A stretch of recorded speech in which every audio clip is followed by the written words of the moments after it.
C'est beau Taupo même quand il pleut, et si la vague aujourd'hui est seulement une petite larme, il y a la beauté du site, sa majesté.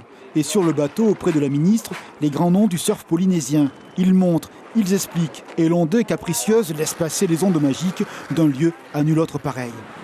Comment le plateau de Taupo se formait, comment la vague se formait, etc. Donc je pense qu'elle était quand même comblée de ce qu'elle avait vu. Et surtout le fait de voir sur place, de pouvoir voir les montagnes, les grandes montagnes derrière et la vague qui défile pas loin, c'est magique, quoi.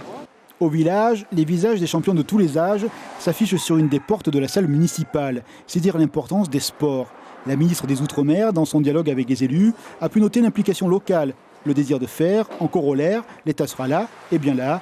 Les acteurs économiques espèrent la confirmation des JO.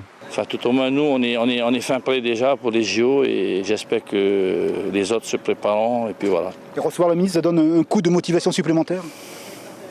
Oui, bien sûr. Plus, bon, elle vient d'une île, donc c'est une îlienne, elle connaît un peu les problèmes qu'on a ici.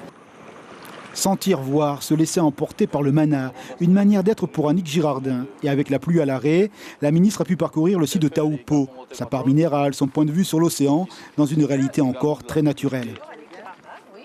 Je vois ce site avec l'absence de soleil, mais on sent bien qu'ici, c'est pas pareil qu'ailleurs. On sent bien qu'ici, il y a des défis qui ont été relevés par l'homme sur une planche de surf. D'abord, une femme, me dit-on, c'est la première qui aurait effectivement surfé ici.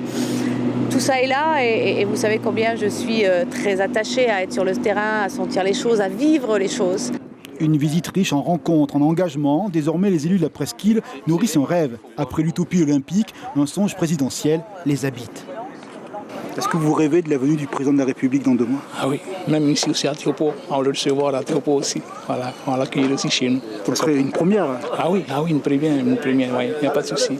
La ministre quittera le Fénois ce soir. De jolies images au-delà du vague. L'équipe État-Pays commune en route pour la médaille olympique.